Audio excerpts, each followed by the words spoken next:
నమస్తే ఫ్రెండ్స్, నేను మీ Shravani Harsha. Welcome back to our channel. ఇవాళ మన కథ అత్తగారిని నిరక్షరాసురాలు, అనాగరికురాలు అంటూ అవమానించి ఇంట్లో నుంచి గెంటేసిన కొడుకు కోడలికి బుద్ధి చెప్పిన తల్లి. కథని చివరి వరకు వినండి. నచ్చితే కనుక ఖచ్చితంగా తప్పకుండా ఒక్క లైక్ చేయండి. ఈ కథ పైన మీ విలువైన స్పందనని కామెంట్ రూపంలో మాకు తెలియజేయండి. రాధికా గారు ఒక సాధారణమైన మధ్యతరగతి కుటుంబానికి చెందిన అమ్మాయి. తను చాలా తెలివైన అమ్మాయి, చాలా బాగా చదివేది, క్లాస్లో ఎప్పుడూ ఫస్టే వచ్చేది. ఆమెకు ఒక తమ్ముడు కూడా ఉన్నాడు. తన తల్లిదండ్రులు ధనవంతులు కాదు, కానీ స్వాభిమానం కలిగిన వ్యక్తులు. వాళ్ళు నివసించే ఆ పల్లెటూరులో రాధికా గారి తండ్రి చాలా గొప్ప వ్యక్తిత్వం ఉన్న వ్యక్తి. ఆయనకు ఆ ఊరిలో ఎంతో గౌరవం ఉండేది. ఆ గౌరవం అంతా ఆయన మంచితనంతోనే సంపాదించుకున్నాడు.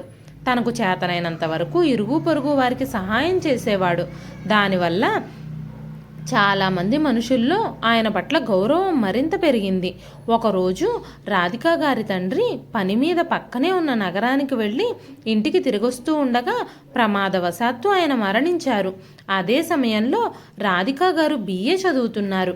అయితే రాధికా గారి తండ్రి సిటీ నుంచి తిరిగొస్తూ ఉండగా రోడ్డు ప్రమాదం జరిగిందని వారి కుటుంబ సభ్యులు తెలుసుకున్నారు.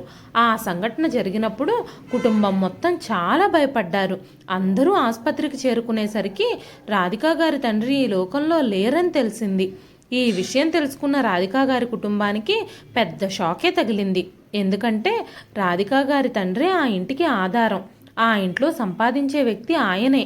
ఆయన మీదే ఆధారపడి ఆ కుటుంబం మొత్తం నడుస్తోంది. అప్పటి వరకు ఇల్లు మొత్తాన్ని రాధికా గారి తండ్రే చూసుకోవడం వల్ల ఎవ్వరికీ బయటకు వెళ్ళి పనిచేసి డబ్బులు సంపాదించాల్సిన అవసరం రాలేదు. ఇప్పుడు రాధికా గారి తల్లి పిల్లలిద్దరినీ చదివిస్తూ ఆ ఇంటి ఖర్చులన్నీ ఎలా భరిస్తుంది? అందుకే ఆవిడ రాధికా గారికి పెళ్లి చేయాలని నిర్ణయించుకుంది. రాధికా గారు పెళ్లి చేసుకుని అత్తారింటికి వెళ్ళిపోతే తన బాధ్యత కూడా తీరుతుందని ఆలోచించింది. రాధికా గారి తల్లి రాధికా గారి కోసం ఒక మంచి అబ్బాయిని వెతకడం ప్రారంభించింది. కొద్ది రోజుల్లోనే రాధికా గారికి ఒక మంచి సంబంధం దొరికింది.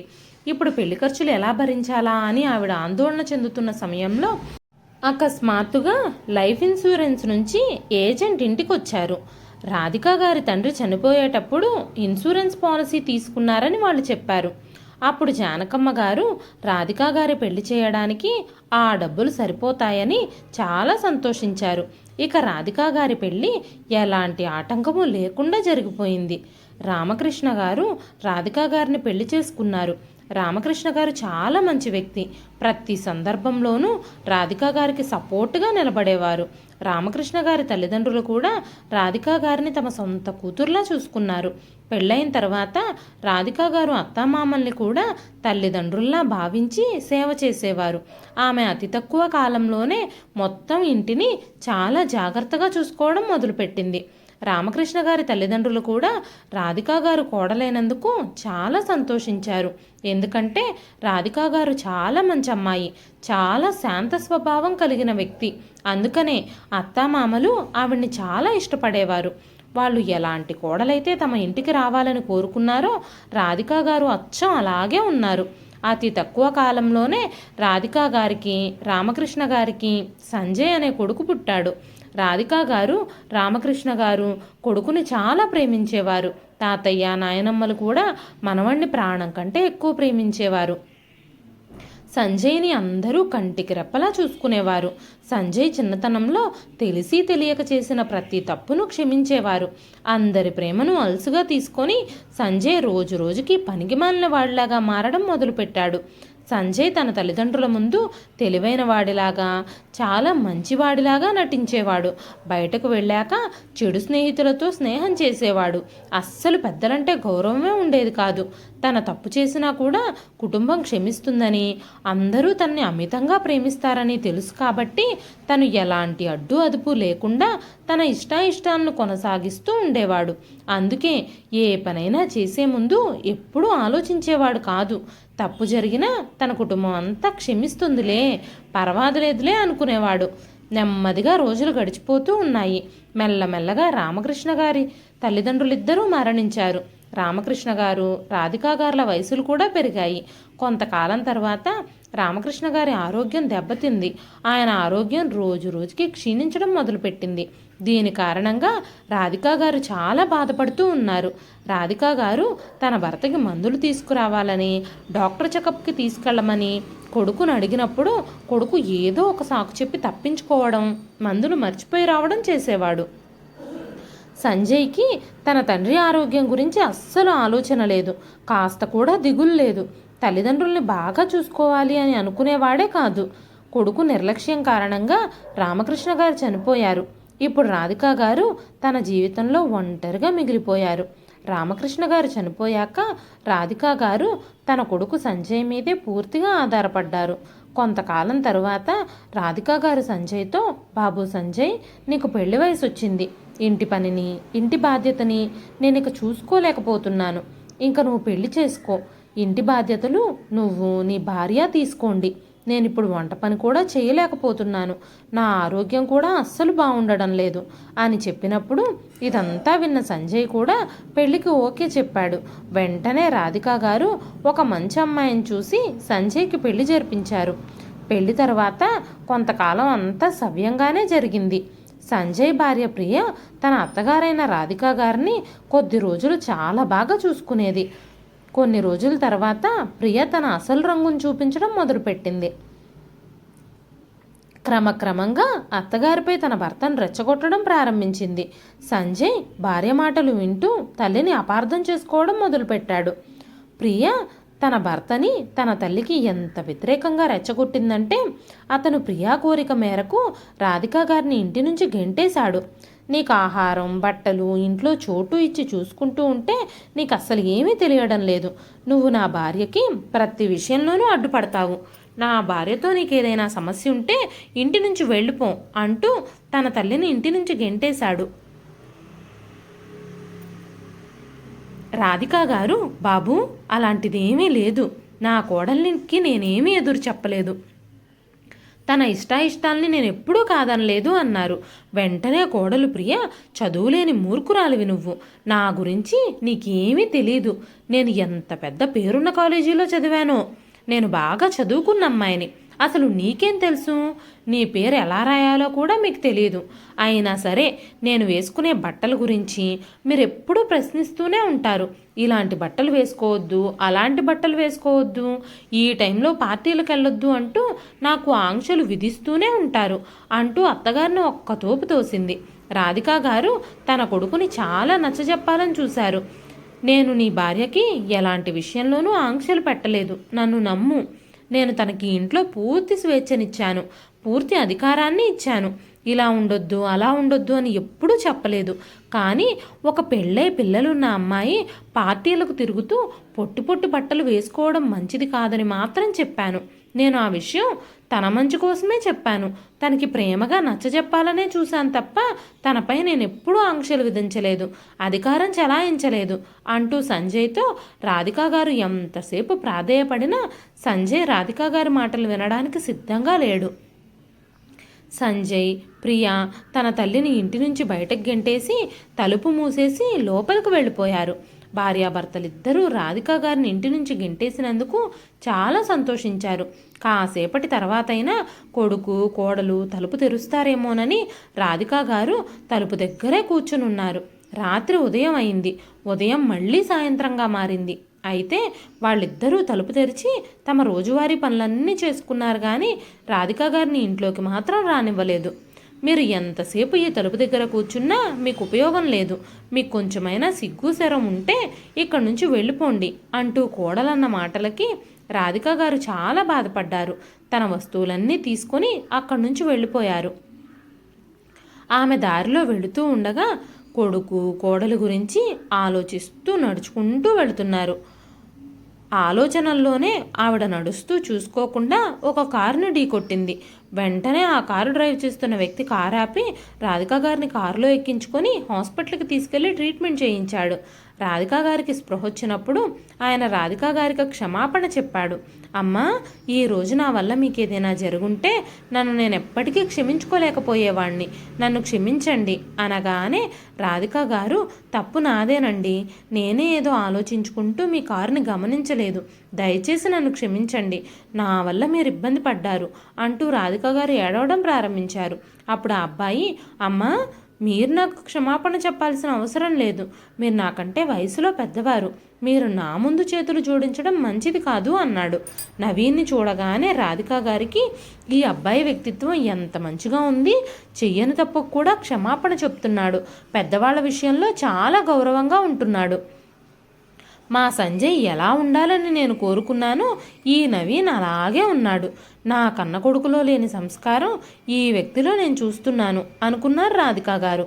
వెంటనే రాధికా గారు కన్నీళ్లు పెట్టుకున్నారు. అమ్మా, ఎందుకు ఏడుస్తున్నారు మీరు, నేనేమైనా తప్పుగా మాట్లాడానా అని నవీన్ అడగగానే రాధికా గారు, లేదు బాబు, నేను నా తలరాతని తలుచుకొని ఏడుస్తున్నాను, మీ తల్లిదండ్రులు చాలా మంచి వాళ్ళై ఉంటారు, నీలాంటి కొడుకును పొందినందుకు వాళ్ళు చాలా అదృష్టవంతులు. నా సొంత కొడుకే నన్ను ఇంట్లో నుంచి గెంటేశాడు, కానీ నువ్వు ముక్కు మొహం తెలియని ఈ నిర్భాగ్యురాలికి సహాయం చేస్తున్నావు అన్నారు రాధికా గారు. ఈ మాటలు విన్న నవీన్ షాక్ అయ్యాడు. కన్న కొడుకు ఒక తల్లిని ఇంట్లో నుంచి ఎలా గెంటేయగలడు? తల్లి తన బిడ్డల కోసం దేవుడే పంపించిన ఒక విలువైన వ్యక్తి. ఒక కొడుకు తల్లిని ఇంటి నుంచి ఎలా బయటకు పంపగలడు అనగానే రాధికా గారు చాలా ఏడ్చారు. బాబు, నువ్వు చెప్పింది నిజమే, కానీ ప్రతి బిడ్డకు నీలాంటి ఆలోచన ఉండదు అన్నారు రాధికా గారు. వెంటనే నవీన్, అమ్మా, నీ కొడుకు నిన్ను ఇంట్లో నుంచి గెంటేశాడు, నా తల్లిదండ్రుల్ని దేవుడు నాకు దూరం చేశాడు, నేను ఒక అనాథని, అనాథ శరణాలయంలో పెరిగాను, అక్కడి నుంచే చదువు పూర్తి చేశాను, ఈరోజు కాలేజీలు స్కూళ్ళు నడిపిస్తూ మంచి పొజిషన్లో ఉన్నాను, ఈ రోజు నుంచి నువ్వు నాతో పాటే ఉండు, ఎందుకంటే నాకు తల్లి కావాలి, నీకు కొడుకు కావాలి, నువ్వు నాతో పాటు వచ్చి నా ఇంట్లో నాకు తల్లిగా ఉంటావా అంటూ రాధికా గారిని బ్రతిమాలి నవీన్ రాధికా గారిని తనతో పాటు తీసుకెళ్ళిపోయాడు. రాధికా గారిని నవీన్ చాలా ప్రేమగా తల్లిలాగే చూసుకున్నాడు. ఇద్దరూ సొంత తల్లి కొడుకుల్లాగానే ఆ ఇంట్లో చాలా ఆనందంగా జీవించడం మొదలుపెట్టారు. నవీన్ 2-3 కాలేజీలు స్కూల్స్ నడిపిస్తున్నాడు. ఒకరోజు నవీన్, అమ్మా, నేను నా కాలేజీలు స్కూల్స్ ఇన్స్పెక్షన్కి వెళుతున్నాను, అక్కడ టీచర్స్ అందరూ సక్రమంగా పనిచేస్తున్నారా లేదా, అక్కడ ఏమైనా సమస్యలు ఉన్నాయా తెలుసుకోవాలని వెళుతున్నాను, నువ్వు కూడా రావాలనుకుంటే నాతో పాటు రావచ్చు, ఎందుకంటే నువ్వు ఇంట్లో ఒక్కదానివే ఉంటే నీకు బోర్ కొడుతుంది కదా, అందుకని అడుగుతున్నాను అని నవీన్ చెప్పగానే రాధికా గారు నవీన్తో కలిసి కాలేజీకి వెళ్ళారు. రాధికా గారు కాలేజీ లోపలికి వెళ్ళి అంతా చూడడం మొదలుపెట్టారు. అప్పుడు నవీన్, అమ్మ, నేను వెళ్ళి ప్రిన్సిపల్ గారిని కలిసి వస్తాను, మీరు కాలేజ్ అంతా బాగుందో లేదో చూస్తూ ఉండండి అని చెప్పి నవీన్ ప్రిన్సిపల్ రూమ్లోకి వెళ్ళిపోయాడు. రాధికా గారు కాలేజీ మొత్తం తిరుగుతూ కాలేజీలో ఒక క్లాస్ రూమ్ బయట నిలబడి క్లాసులు జరుగుతూ ఉండగా తను కూడా చదువుకుంది కాబట్టి బయటే నిలబడి టీచర్ ఎలా చెప్తున్నారో వినడం మొదలుపెట్టింది. రాధికా గారికి చదువంటే చాలా ఇష్టం. ఆమె నిలబడి అంతా వింటుంది. ఆ తర్వాత కాసేపటికి నవీన్ వచ్చి, అమ్మా, ప్రిన్సిపల్ రూమ్లోకి వెళదాం రా అని చెప్పి రాధికా గారిని చెయ్యి పట్టుకుని తీసుకెళ్ళి ప్రిన్సిపల్ ఆఫీస్లో ప్రిన్సిపల్ చైర్లో కూర్చోబెట్టాడు. కాసేపటి తర్వాత అక్కడికి వచ్చిన ప్రిన్సిపల్ మేడం, మీరెవరు, నా చైర్లో ఎందుకు కూర్చున్నారు, మీ పిల్లల అడ్మిషన్ కోసం వచ్చారా అని అడిగారు. లేదండి, నేను ఈ కాలేజీ అంతా సక్రమంగా నడుస్తుందో లేదో చూడ్డానికి వచ్చాను అనగానే ప్రిన్సిపల్ నవ్వుతూ, ఈ రోజు ముందు వరకు నేను మిమ్మల్ని ఎప్పుడూ చూడలేదు, ఇవాళ సడన్గా వచ్చి నేను ఇన్స్పెక్షన్కి వచ్చాను అని మీరు చెబుతున్నారే అనగానే రాధికా గారు, నేను ఈ కాలేజీ చైర్మన్ నవీన్ వాళ్ళ అమ్మని అని చెప్పగానే ప్రిన్సిపల్ మేడం, ఇంత పెద్ద పెద్ద జోకులు చేయకండి, నేను పిచ్చిదానిలా కనిపిస్తున్నానా మీకు, మీరేం చెప్తే అది నమ్మడానికి, లేదంటే మీకేమైనా పిచ్చి పట్టిందా అన్నారు. ఆ మాటలు విన్న నవీన్ కోపంగా లోపలికొచ్చి, మా అమ్మతో ఎలా పడితే అలా మాట్లాడడానికి మీకెంత ధైర్యం అన్నాడు. వెంటనే ప్రిన్సిపల్ కూడా ఆశ్చర్యపోయింది. ఈవిడ నిజంగా మీ అమ్మగారా? నాకు తెలియదు సార్, నన్ను క్షమించండి అనగానే నవీన్ ఆవిడతోనే కాదు, కాలేజీకి వచ్చే ఎవ్వరితోనైనా మీరు ఇలా మాట్లాడడానికి వీల్లేదు. మీరు ప్రిన్సిపల్, ఆ విషయం నేను అంగీకరిస్తాను. కానీ ఎవరినైనా ఇలా అవమానిస్తున్నట్టుగా మాట్లాడే హక్కు మీకు ఎవ్వరూ ఇవ్వలేదు అంటూ ఆ ప్రిన్సిపల్ని డిస్మిస్ చేసి అక్కడి నుంచి వెళ్ళిపోయాడు నవీన్. ఆ తర్వాత రోజు రాధిక గారు, ఇప్పుడు ఆ కాలేజీకి ప్రిన్సిపల్ లేరు, కాలేజీ సవ్యంగా ఎవరు నడిపించగలరు అని చాలాసేపు ఆలోచించిన తర్వాత రాధిక గారు నవీన్తో, బాబు నవీన్, నీకు అభ్యంతరం లేకపోతే నేను BA చదువుకున్నాను, నీకు వేరే ప్రిన్సిపల్ దొరికే వరకు నేను మన కాలేజీకి ప్రిన్సిపల్గా ఉంటాను. మీకు ప్రిన్సిపల్ దొరికినప్పుడు నేను ఆ సీట్లో నుంచి తప్పుకుంటాను. ప్రిన్సిపల్ లేకుండా కాలేజీని నడిపించడం చాలా కష్టం కదా అనగానే నవీన్, అమ్మ మీరు BA చదువుకున్నారని నాకు ఎప్పుడు ఎందుకు చెప్పలేదు అని అడిగాడు నవీన్. వెంటనే రాధిక గారు తన కథ మొత్తం వివరించి చెప్పారు. ఇప్పటి వరకు నేను చదువుకున్న డిగ్రీని ఎక్కడా ఉపయోగించాల్సిన అవసరం రాలేదు అని చెప్పగానే ఇదంతా విన్న నవీన్ చాలా ఎమోషనల్ అయ్యి, నో ప్రాబ్లం అమ్మా, ఈ రోజు నుంచి నువ్వే ఆ కాలేజీకి ప్రిన్సిపల్ అవ్వాలి అంటూ రాధిక గారిని తీసుకెళ్ళి స్టాఫ్ మొత్తానికి పరిచయం చేసి ప్రిన్సిపల్ రూమ్లో కూర్చోబెట్టాడు. ఈ రోజు నుంచి కాలేజీకి కొత్త ప్రిన్సిపల్ అని స్టాఫ్ అందరితో చెప్పాడు. క్రమక్రమంగా రాధిక గారు కూడా ఆ కాలేజీ పనులన్నీ హ్యాండ్ ఓవర్ చేసుకొని జాగ్రత్తగా చూసుకోవడం మొదలుపెట్టారు. రాధిక గారు ప్రిన్సిపల్ అయిన తర్వాత కాలేజీ అడ్మిషన్స్ చాలా బాగా పెరిగాయి. రాధిక గారు అంకిత భావంతో పనిచేస్తూ ఆ కాలేజీని నెంబర్ 1 పొజిషన్లో నిలబెట్టారు. రాధిక గారికి తన మనవడు అంటే సంజయ్ కొడుకు అదే కాలేజీలో చదువుతున్నాడని అస్సలు తెలియదు.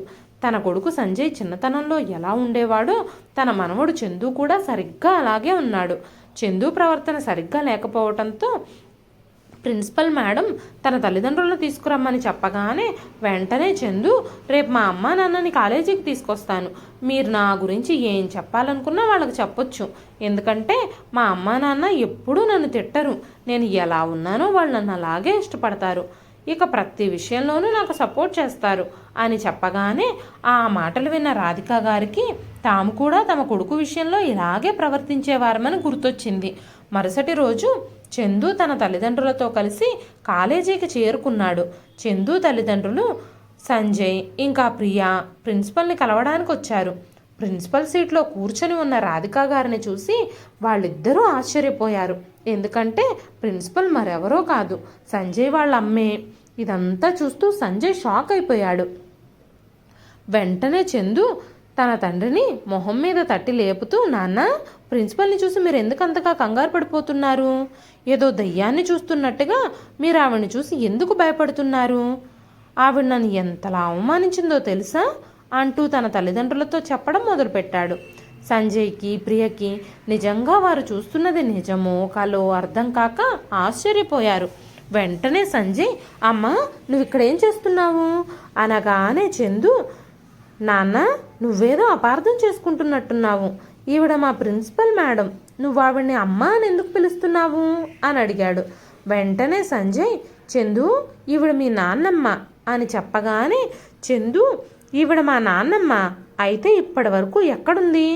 ఆవిడ మన ఇంట్లో ఉండకుండా ఎందుకు దూరంగా ఉంటుంది అన్నాడు. ఈ మాటలన్నీ విన్న సంజయ్ షాక్ అయ్యాడు. తన భార్య సొంత తల్లిని ఇంటి నుంచి గెంటేశారని కొడుకుకి ఎలా చెప్పాలి అని ఆలోచించడం ప్రారంభించాడు.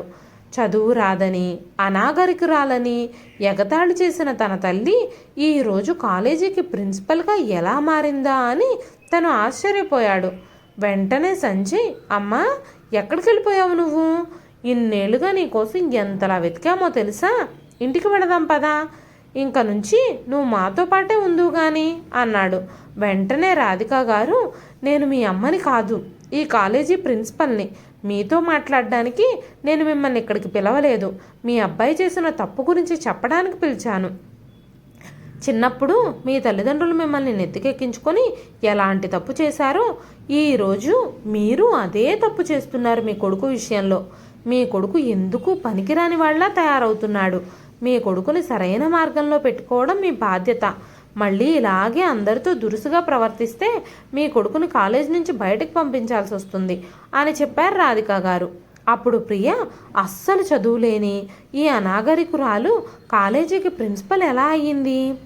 ఇప్పుడు ఆవిడ ఎంత ధనవంతురాలయ్యిందో! ఆవిడకి కారు, బంగ్లా, డబ్బు అన్నీ ఉన్నాయి. ఇప్పుడు ఆవిడ్ని మా దగ్గరకు తీసుకొచ్చేసుకుంటే ఆ డబ్బులన్నీ నొక్కేయడానికి ఏదో ఒక పని చేయొచ్చు. బంగారు గుడ్డు పెట్టే కోడిని అంత ఈజీగా వదులుకోకూడదు అని ఆలోచించడం ప్రారంభించింది. సాయంత్రం సంజయ్ ఇంకా ప్రియ రాధిక గారింటికి వెళ్ళి, అమ్మా నువ్వు ఎక్కడికి వెళ్ళిపోయావు? నువ్వు వెళ్ళిపోయిన తర్వాత మీకోసం మేము చాలా చోట్ల వెతికాము, కానీ మీరు ఎక్కడా కనిపించలేదు. చివరకు ఇన్నేళ్ల తర్వాత మీరు మాకు దొరికారు. అందరం కలిసి ఇక మీదట ఆనందంగా ఉందాం. ఇప్పుడు మీ మనవడు కూడా ఎంత పెద్దవాడయ్యాడో. నువ్వే తన నానమ్మ అని తెలిసి చందు చాలా సంతోషిస్తున్నాడు. ఎందుకంటే తన ఫ్రెండ్స్ అందరికీ చిన్నప్పటి నుంచి నాయనమ్మలు, తాతయ్యలు ఉన్నారు, నాకు లేరు అని ఎప్పుడూ అడుగుతూ ఉండేవాడు. నువ్వే తన నానమ్మ అని తెలుసుకున్నప్పుడు చందు ఆనందానికి అవధులు లేవు. తను నీతోనే కలిసి ఉండాలని ఆశపడుతున్నాడు అంటూ తల్లి చేతులు పట్టుకొని సంజయ్ ఇంటికి రమ్మని ప్రాధేయపడుతున్నాడు. అప్పుడే రాధిక గారు కొడుకు చేతిలో నుంచి తన చేతిని విడిపించుకొని, మీ డ్రామాలు నా దగ్గర కాదు. ఈరోజు నా దగ్గర డబ్బు, ఆస్తి, హోదా, పలుకుబడి అన్నీ ఉన్నాయని మీరు నన్ను మీతో తీసుకెళ్లడానికి చూస్తున్నారు. నేను మీతో రావడానికి సిద్ధంగా లేను.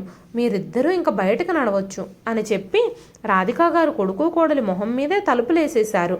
ఆ రోజు రాత్రి చందు తల్లిదండ్రులిద్దరూ నానమ్మని తీసుకుని రాకపోవడం చూసి ఏం జరిగింది అని అడిగాడు. అప్పుడు సంజయ్ ఇంకా ప్రియ ఏమీ మాట్లాడలేకపోయారు. వెంటనే చందు రాధికా గారిని కలవడానికి వెళ్ళాడు. రాధికా గారిని తనతో రమ్మని చందు ప్రాధేయపడడంతో రాధికా గారు తన జీవితంలో జరిగిన సంఘటనలన్నీ చందుకు చెప్పారు. రాధికా గారి నోటి నుంచి అలాంటి మాటలు విన్న చందు తన తల్లిని, తండ్రిని అసహించుకోవడం మొదలుపెట్టాడు. చందు చాలా కోపంగా ఇంటికొచ్చి తల్లిదండ్రులతో, మీరు క్షమించరాని తప్పులు చేశారు. మిమ్మల్ని చూస్తూ ఉంటే నాకు అసహ్యంగా ఉంది. ఇంక నుంచి నేను మీతో కలిసి జీవించాలి అని అనుకోవడం లేదు. నా మిగిలిన జీవితం అంతా నానమ్మతోనే జీవించాలనుకుంటున్నాను అంటూ, మీరు నానమ్మ విషయంలో ఎంత దుర్మార్గంగా ప్రవర్తించారో నాకు తెలిసిపోయింది. మా నానమ్మని ఇంట్లో నుంచి గెంటేసిన వాళ్లతో నేను ఇక ఉండలేను. నేను మా నాన్నమ్మ దగ్గరికి వెళ్ళిపోతున్నాను అంటూ చందు తన సామాన్లన్నీ సర్దుకోవడం మొదలుపెట్టాడు. ప్రియా ఇంకా సంజయ్ తమ కొడుకును ఒప్పించడానికి ఎన్నో ప్రయత్నాలు చేశారు. కొడుకును ఆపడానికి ఎంతగానో ప్రయత్నించారు. కానీ చందు తన తల్లిదండ్రులతో ఉండడానికే నిరాకరించాడు. రాధికా గారి దగ్గరకు వెళ్ళిపోయి, నాన్నమ్మ నన్ను క్షమించు. నువ్వు ఇంట్లో నుంచి వెళ్ళిపోయేటప్పుడు చాలా చిన్నగా ఉన్నాను. అందుకే నీకోసం ఏమీ చేయలేకపోయాను. అయితే అమ్మా నాన్నలు నీ విషయంలో దారుణంగా ప్రవర్తించిన విషయం అంతా నాకు తెలిసాక ఇక నేను వాళ్ళతో కలిసి ఆ ఇంట్లో ఉండలేకపోయాను. అందుకే నీ దగ్గరకు వచ్చేసాను. నన్ను క్షమించు నాన్నమ్మా అంటూ ఉండగానే రాధికా గారు, నువ్వెందుకు క్షమాపణలు చెప్తున్నావు బాబు? నీ తప్పే ఉంది. నువ్వు మీ నాన్నలా మొరటుగా చెడిపోకూడదని కాలేజీలో నిన్ను తిట్టాను. ఇలాంటి వాటన్నింటికి మనిషి బానిసైపోతే మంచివాళ్ల కాకుండా చెడ్డవాళ్లా మారిపోతాడు అని చెప్పగానే చందుకు నానమ్మ చెప్పిన మాటలన్నీ అర్థమయ్యాయి. వెంటనే నన్ను క్షమించు నానమ్మ. ఈ రోజు నుంచి నేను కాలేజీలో ఎవ్వరితోనూ తప్పుగా ప్రవర్తించను. నేనెప్పుడూ క్రమశిక్షణతోనే ఉంటాను. మీరు ఏది చెప్తే అదే చేస్తాను. నేను ఇక నుంచి నీతోనే కలిసి ఉండొచ్చా? నువ్వు నన్ను క్షమించావా అని అడగగానే, నేను నిన్ను క్షమించాను, కానీ ఇది నా ఇల్లు కాదు.